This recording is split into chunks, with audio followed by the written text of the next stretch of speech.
Hello everyone, welcome to the course Quantum Technologies using Qiskit. So మనం నిన్న quantum algorithms యొక్క introduction చూసాము. ఇవాళ మనం డిస్కస్ చేయబోయే టాపిక్ వచ్చేటప్పటికి డాయిచ్ అల్గోరిథం.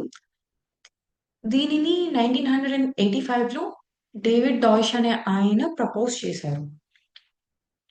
క్వాంటమ్ కంప్యూటింగ్ హిస్టరీలో this is an important algorithm.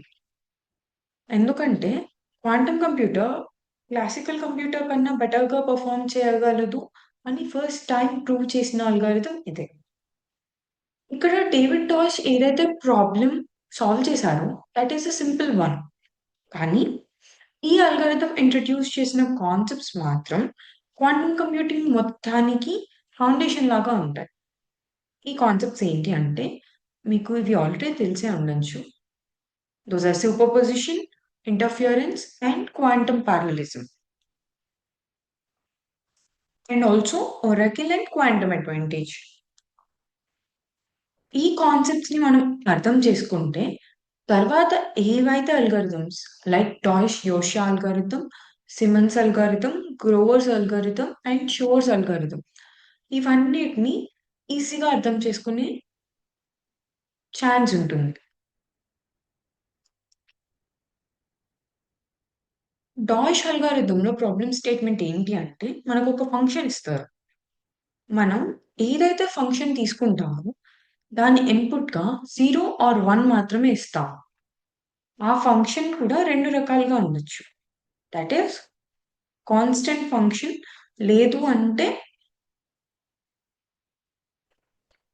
Balanced function. So, constant ఫంక్షన్‌లో ఇక్కడ మీరు చూడగలిగినట్లయితే నువ్వు ఏదైతే ఇన్పుట్ ఇచ్చినా మనకి వచ్చే అవుట్‌పుట్ ఎప్పుడు సేమ్‌గా ఉంటుంది.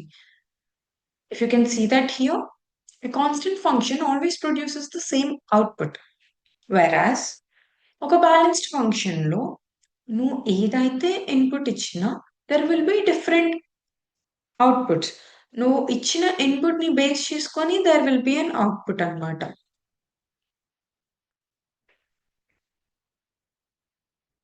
ఇక్కడ చూసినట్లయితే ఇక్కడ మీరు 0 తీసుకున్నా, 1 తీసుకున్నా అవుట్‌పుట్ 0 వచ్చింది. వేరే కేస్‌లో మీరు 0 తీసుకున్నా, 1 తీసుకున్నా కాన్స్టెంట్ ఫంక్షన్‌లో అవుట్‌పుట్ అనేది సేమ్‌గా వచ్చింది. బ్యాలెన్స్డ్ ఫంక్షన్‌లో అలా కాదు. మీరు ఒక విధమైన అవుట్‌పుట్ తీసుకుంటే దానికి ఒక పర్టిక్యులర్ అవుట్‌పుట్ అనేదొస్తుంది. మీరు ఇన్పుట్ మారిస్తే అక్కడ అవుట్‌పుట్ కూడా మారుతుంది. మనం కాన్స్టెంట్ ఫంక్షన్‌ని కాన్స్టెంట్ అని ఎందుకు అంటాము అంటే ద అవుట్‌పుట్ నువ్వు ఏదైతే ఇన్పుట్ ఇచ్చినా the output will be same కాబట్టి దాన్ని కాన్స్టెంట్ ఫంక్షన్ అంటాం.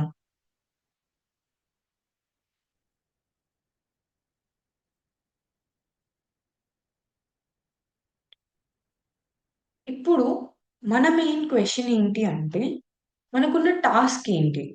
మనకి ఇచ్చిన ఫంక్షన్స్‌లో మనం ఆ ఫంక్షన్‌ని డిటర్మైన్ చేయాలి. అది బ్యాలెన్స్డ్ ఫంక్షనా? లేదంటే కాన్స్టెంట్ ఫంక్షనా? అనేది డిటర్మైన్ చేయడం is the biggest task in front of us. So, ఇదే ప్రాబ్లమ్‌ని ఒక క్లాసికల్ ఫంక్షన్ ఎలా సాల్వ్ చేస్తుందంటే, ముందుగా ఎఫ్ ఆఫ్ 0 అనేది కాలిక్యులేట్ చేస్తుంది. ఆ తర్వాత దానికి సపోజ్ ఆన్సర్ 0 వచ్చింది అనుకుందాం.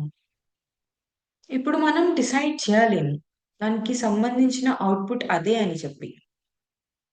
ఎందుకంటే దేర్ విల్ బి 2 పాసిబిలిటీస్. ఇది కాన్స్టెంట్ ఫంక్షన్ అన్నా అవ్వచ్చు. లేదు అంటే బ్యాలెన్స్డ్ ఫంక్షన్ అయినా అవ్వచ్చు. కాబట్టి మనం మళ్ళీ ఎఫ్ ఆఫ్ 1 కూడా కాలిక్యులేట్ చేయాలి.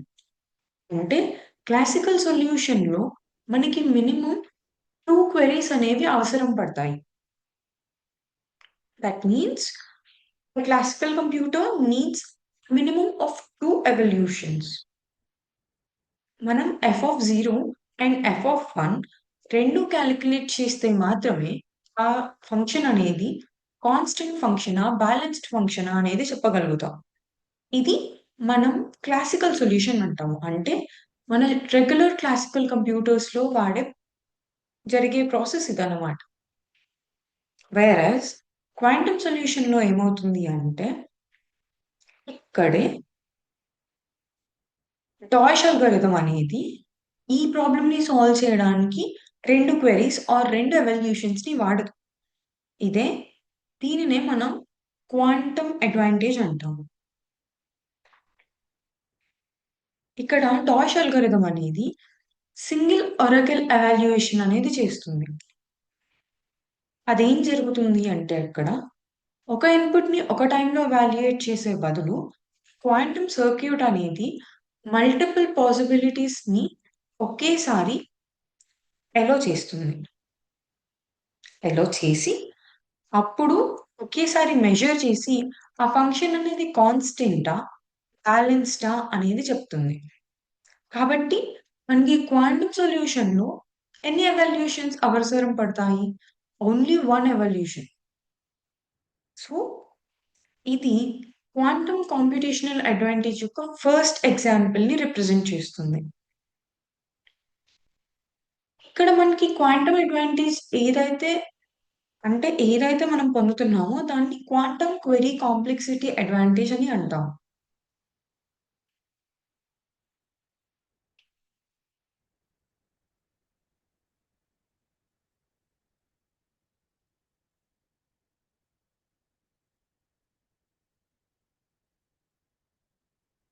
సో, ఇప్పుడు మనం చెప్పాలి అంటే can't see this here but మనకి 4 పాసిబుల్ ఫంక్షన్స్ ఉంటాయి. ఫంక్షన్ 1లో 2 అవుట్‌పుట్స్ జీరోస్ ఒస్తాయి. దానినే మనం కాన్స్టెంట్ జీరో ఫంక్షన్ అని అంటాము.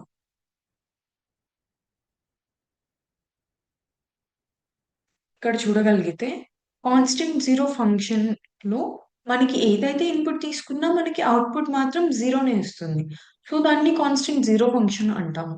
మనం ఏం ఇన్‌పుట్ తీసుకున్నా ఆన్సర్ 1 ఒస్తే థట్ మీన్స్ అవుట్‌పుట్ 1 అనేది ఒస్తే దాన్ని కాన్స్టెంట్ 1 అంటాము.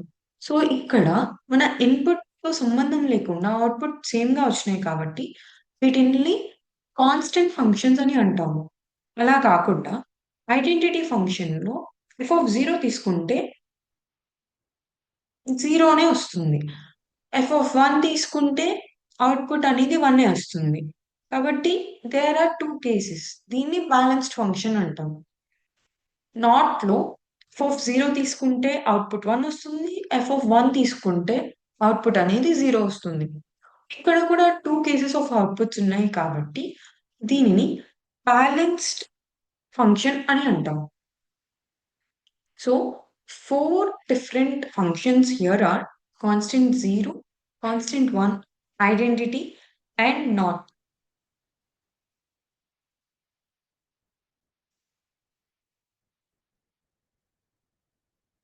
ఈ గాష్ అల్గారిథం సర్క్యూట్ ని మనం చెప్పుకునే ముందు ఒరాకిల్ కాన్సెప్ట్ గురించి మాట్లాడుకుందాం. క్వాంటమ్ అల్గారిథమ్స్ అనేవి ఫంక్షన్స్ ని డైరెక్ట్ గా యాక్సెస్ చేయలేవు. దానికి బదులు ఒరాకిల్ అనే ఒక బ్లాక్ బాక్స్ ని యూజ్ చేస్తాయి. బ్లాక్ బాక్స్ అంటే మనం ఇన్పుట్ ఇస్తాము అది మనకు అవుట్పుట్ వస్తుంది. లోపల జరిగే ఇంటర్నల్ ప్రాసెస్ ఏదైతే ఉందో అది మనకి తెలీదు. కానీ ఫంక్షన్ యొక్క ఇన్ఫర్మేషన్ మొత్తం అనేది ఒరాకిల్‌లో స్టోర్ అయి ఉంటుంది. క్వాంటమ్ అల్గారిథం ఏం చేస్తుంది అంటే, ఈ ఒరాకిల్‌ని ఒకే ఒక్కసారి యూజ్ చేసి ఆన్సర్‌ని ఎక్స్ట్రాక్ట్ చేస్తుంది. ఇప్పుడు మనం చూడగలిగినట్లయితే డాష్ అల్గారిథం సర్క్యూట్‌లో మనకి 2 క్యూబిట్స్ ఉంటాయి. ఫస్ట్ క్యూబిట్ అనేది ఆన్సర్‌ని స్టోర్ చేసుకుంటుంది. సెకండ్ క్యూబిట్‌ని helper qubit or ancilla qubit అనేది అంటాం. So, input qubit and ancilla qubit అనేవి 2 ఉంటాయి. సో, ఫస్ట్ వచ్చేటప్పటికి 2 క్యూబిట్స్‌లో హడమాడ్ గేట్స్ అనేవి ఉంటాయి. తర్వాత ఒరాకిల్ అనేది ఉంటుంది. సో, ఇక్కడ యూఎఫ్ అని ఉంది కదా! మనం ఒరాకిల్‌ని రిప్రజెంట్ చేయడానికి వాడే మ్యాథమెటికల్ ఎక్స్‌ప్రెషన్ అది. మళ్ళీ ఒక హడమాడ్ గేట్ ఉంటుంది. ఫైనల్‌గా మనం దీనిని మెజర్ చేస్తాం.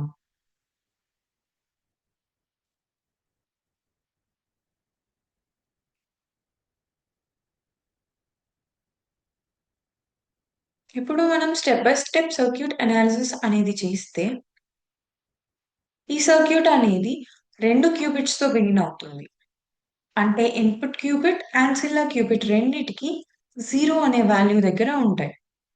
సో, ఇక్కడ యాన్సిల్లర్ క్యూబిట్ అనేది ఎక్స్ క్యూబ్. ఇక్కడ చూసినట్లయితే మీరు కాంపోనెంట్స్‌లో ఎక్స్ క్యూబ్ కూడా చూడగలుగుతారు.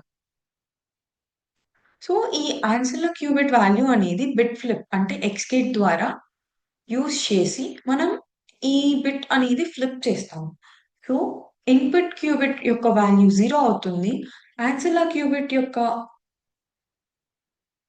వాల్యూ 1 అవుతుంది.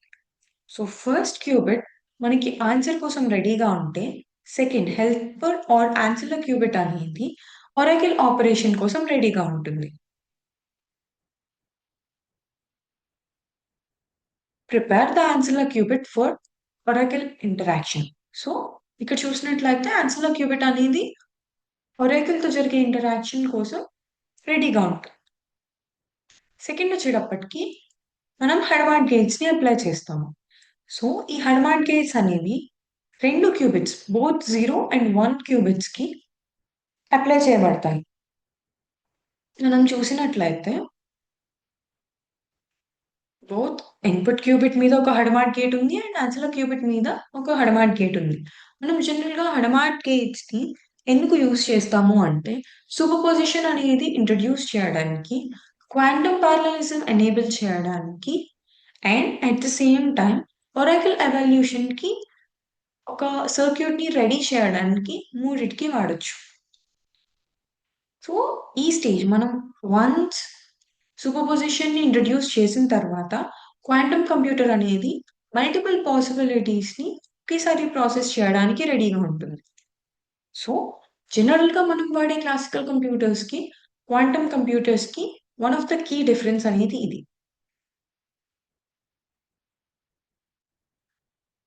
సో, థర్డ్ వచ్చేది oracle evolution or oracle working. ఇందాక చెప్పుకున్నట్టు ఒరాకిల్ అనేది ఒక అన్‌నోన్ ఫంక్షన్‌ని రిప్రజెంట్ చేస్తుంది. అది ఒక బ్లాక్ బాక్స్ లాగా వర్క్ అవుతుంది. ఒరాకిల్ ఫంక్షన్ అనేది ఇన్ఫర్మేషన్‌ని స్టేట్‌లో ఎన్కోడ్ చేసి డైరెక్ట్‌గా ఆన్సర్ ఇవ్వదు. ఇన్ఫర్మేషన్‌ని హిడెన్ ఫార్మ్‌లో స్టోర్ చేస్తుంది. సో, మనకి అంటే అల్గోరిథంకి ఆ ఫంక్షన్ అనేది 0 ఫంక్షనా? కాన్స్టెంట్ 1 ఫంక్షనా? ఐడెంటిటీనా? నాట్ ఫంక్షనా? అనేది తెలీదు. The oracle contains this hidden information. ఇదంతా ఎవరికి తెలుస్తుంది అంటే, ఈ బ్లాక్ బాక్స్ థట్ ఈస్ ఒరాకిల్‌కి తెలుస్తుంది. సో, ఈ ఫంక్షన్ యొక్క ఇన్ఫర్మేషన్ మొత్తాన్ని క్వాంటమ్ సర్క్యూట్‌లోకి ఒరాకిల్ అనేది ఎన్కోడ్ చేస్తుంది. ఒక్కొక్క డిఫరెంట్ ఫంక్షన్‌కి డిఫరెంట్ ఎఫెక్ట్స్ అనేవి ఒరాకిల్ లోపల జరుగుతాయి. కాన్స్టెంట్ ఫంక్షన్ ఒరాకిల్‌లో ఏం జరుగుతుంది అంటే, మనకి తెలుసు. కాన్స్టెంట్ ఫంక్షన్‌లో ఎప్పుడు ఏ ఇన్‌పుట్‌తో సంబంధం లేకుండా అవుట్‌పుట్ అనేది సేమ్‌గా వస్తుంది. So, it produces the same response for all inputs. Whereas balanced function ఒరాకిల్‌లో ఒక్కొక్క డిఫరెంట్ ఇన్‌పుట్‌కి there will be different responses అన్నమాట. ఈ ఒరాకిల్ అనేది ఆన్సర్ డైరెక్ట్‌గా రివీల్ చేయదు. దానికి బదులుగా ఇన్ఫర్మేషన్‌ని స్టోర్ చేసుకొని ఫంక్షన్‌కి సంబంధించిన ఇన్ఫర్మేషన్ అనేది సర్క్యూట్ లోపల స్టోర్స్ చేస్తుంది. తర్వాత లాస్ట్‌గా ఒక హడమార్ట్ గేట్‌ని అప్లై చేస్తాము. ఈ హడమార్ట్ గేట్ అనేది మనం సర్క్యూట్‌లో ఇన్పుట్ క్యూబిట్‌కి ఇవ్వడం జరిగింది.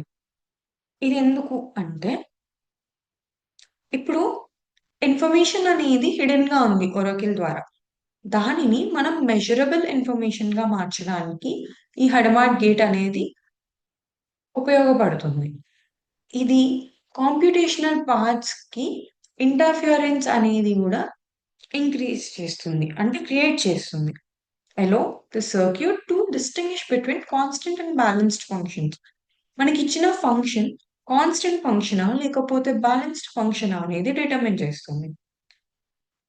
అక్కడి నుంచి మనకి క్లాసికల్ కంప్యూటర్‌కి క్వాంటమ్ కంప్యూటర్‌కి ఉన్న డిఫరెన్స్ అనేది ఎరేజ్ అవుతుంది.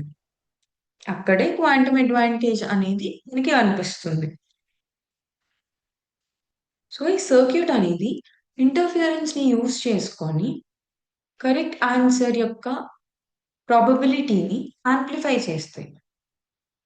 లాస్ట్‌లో మెజర్‌మెంట్. ఇప్పుడు the input qubit is measured. మనం ఏదైతే 2 క్యూబిట్స్ తీసుకున్నామో ఇన్‌పుట్ అండ్ ఆన్సర్‌ల క్యూబిట్ అనేది ఇన్‌పుట్ క్యూబిట్‌ని మనం ఇప్పుడు మెజర్ చేస్తాం. ఇక్కడ పాసిబుల్ అవుట్‌కమ్స్ ఏమవుతాయి అంటే మెజర్‌మెంట్ రిజల్ట్ అనేది 0 అయితే ఫంక్షన్ అనేది కాన్స్టెంట్. అంటే f of x is equals to 0, f of x is equals to 1. Measurement result అనేది 1 అయితే ఫంక్షన్ అనేది బ్యాలెన్స్డ్ అని. ఎగ్జాంపుల్ ఏంటి అంటే identity function and not function. ఇందాకడ మనం చూసినట్లు అయితే కాన్స్టెంట్ 0, కాన్స్టెంట్ 1 ఫంక్షన్స్ అనేవి కాన్స్టెంట్ ఫంక్షన్స్ కిందకి వస్తాయి. ఐడెంటిటీ అండ్ నాట్ ఫంక్షన్స్ అనేవి బ్యాలెన్స్డ్ ఫంక్షన్స్ కిందకి వస్తాయి. మెజర్‌మెంట్‌లో కాన్స్టెంట్ ఫంక్షన్స్‌కి వాల్యూ ఎప్పుడు 0 ఉంటుంది. వెరాస్ బ్యాలెన్స్డ్ ఫంక్షన్స్‌కి మెజర్‌మెంట్‌లో వాల్యూ ఎప్పుడు 1 వస్తుంది. ఇక్కడ క్లాసికల్ కంప్యూటర్‌తో కంపేర్ చేసినప్పుడు క్వాంటమ్ అడ్వాంటేజ్ ఎక్కడ కనిపిస్తుంది అంటే classical కంప్యూటర్స్‌లో the number of function evaluations we need for computing this small problem is 2. అలా కాకుండా క్వాంటమ్‌లో మనకి ఒక క్వెరీ ఆర్ ఒక వాల్యుయేషన్‌తో మనకి కావాల్సిన ఆన్సర్ వస్తుంది. మనకి అనిపించొచ్చు.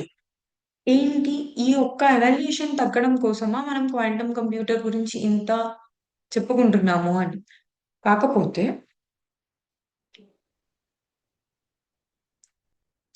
ఈ చిన్న ప్రాబ్లమ్‌లో ఈ డిఫరెన్స్ అనేది స్మాల్‌గా కనిపిస్తుంది. కానీ పెద్ద పెద్ద ప్రాబ్లమ్స్‌లో కాంప్లెక్సిటీ అనేది తగ్గించడానికి it is a better way. అలానే కాకుండా ఈ అల్గోరిథం అనేది ఇంకా పెద్ద పెద్ద క్వాంటమ్ ఆర్ అడ్వాన్స్డ్ అల్గోరిథమ్స్‌లో వాటి ఇంకా ఇవన్నీ పాసిబుల్ అవుతాయి అనేది చూపించింది. So, the significance of the Deutsch algorithm lies not in the magnitude of the speed up, but in proving that quantum computation can outperform classical deterministic computation. So, Deutsch అల్గారిథంలో మనం ఎంత స్పీడ్‌గా వర్క్ చేస్తున్నాము అనేది కాసేపు పక్కన పెడితే, క్వాంటమ్ కంప్యూటేషన్ అనేది క్లాసికల్ డిటర్మినిస్టిక్ అప్రోచ్ కంటే బెటర్‌గా వర్క్ చేస్తుంది అని చెప్పడానికి హెల్ప్ అవుతుంది.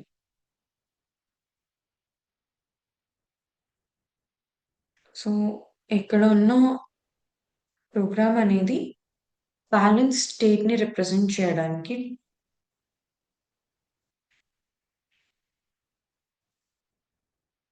అండ్ మనం ఇందాక ఏదైతే వెరైకల్ అని చెప్పుకున్నామో, అక్కడ మనం సీనోడ్ గేట్‌ని వాడతాము.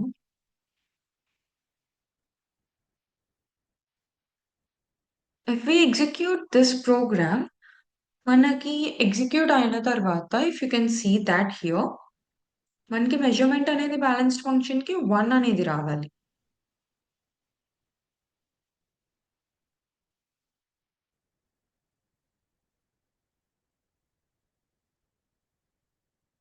For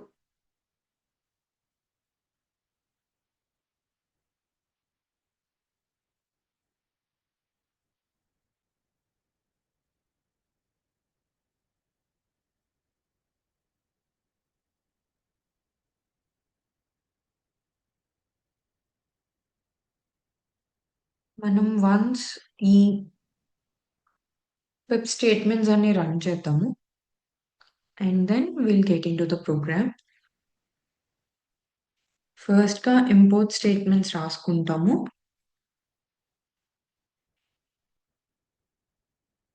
Those are from Qiskit import quantum circuit.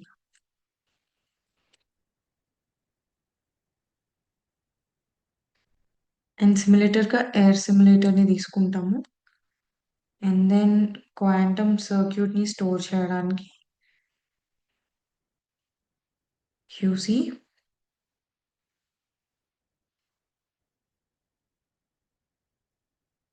కాకపోతే మనం వాడే సర్క్యూట్లు ఫస్ట్‌గా ఎక్స్‌కేట్ తీసుకుంటాము.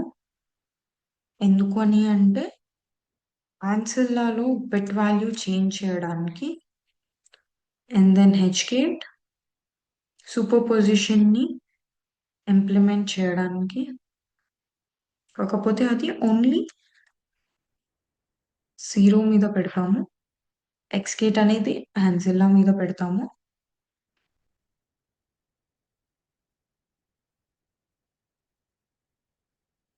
ఆల్సో హెడమార్ట్ గేట్ మీద హెడమార్ట్ గేట్ అనేది బిట్ 1 మీద గూడా పెడతాము. And QC dot x is equals to 0, 1.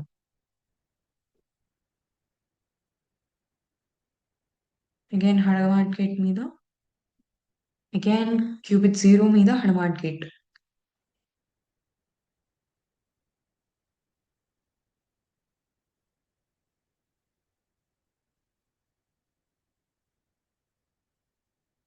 Measuring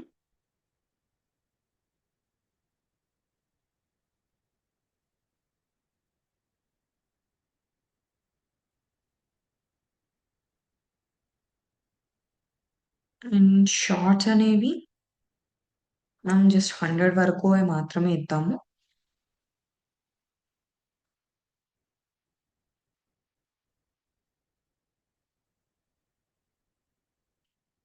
కౌంట్స్‌ని print చేయడానికి. So let us run this here.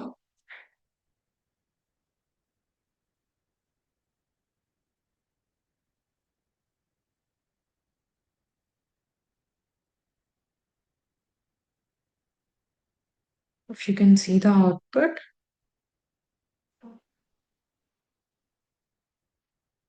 మనకి ఓన్లీ 1కి మాత్రం 100 షార్ట్స్ అనేవి వచ్చినాయి. సో ఫస్ట్‌లీ ఎక్స్‌కేట్ పెట్టాము ఫర్ ఆన్సెల్లా బిట్ ఫ్లిప్ చేయడానికి. అండ్ దెన్ 0th క్యూబిట్ మీద హెడమార్ట్ గేట్ సూపర్ పొజిషన్‌ని ఇంట్రొడ్యూస్ చేయడానికి. అండ్ ఆల్సో ఫస్ట్ క్యూబిట్ మీద కూడా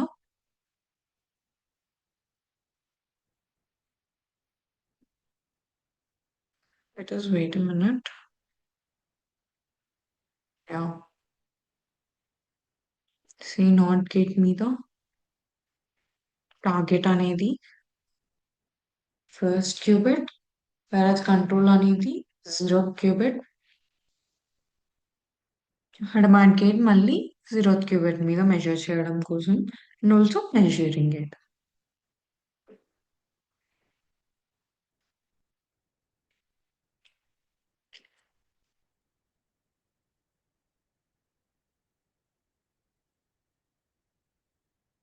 ఇది కాన్స్టెంట్ ఫంక్షన్ ఎగ్జాంపుల్ కోసం.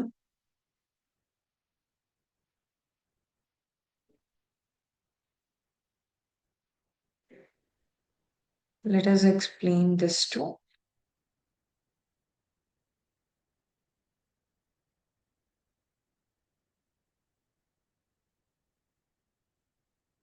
Firstly, import statements. తర్వాత simulator.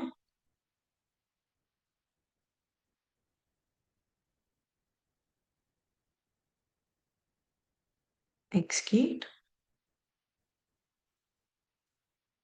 Xgate తర్వాత 0th క్యూబిట్ మీద ఒక hgate, ఫస్ట్ క్యూబిట్ మీద ఒక hgate. అండ్ దెన్ కాన్స్టెంట్ ఒరాకిల్‌లో మనం C0 గేట్ అనేది ఇంట్రొడ్యూస్ చేయము.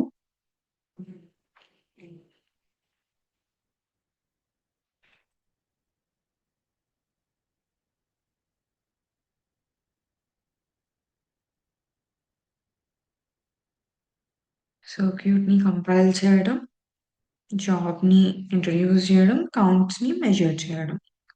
If we run this,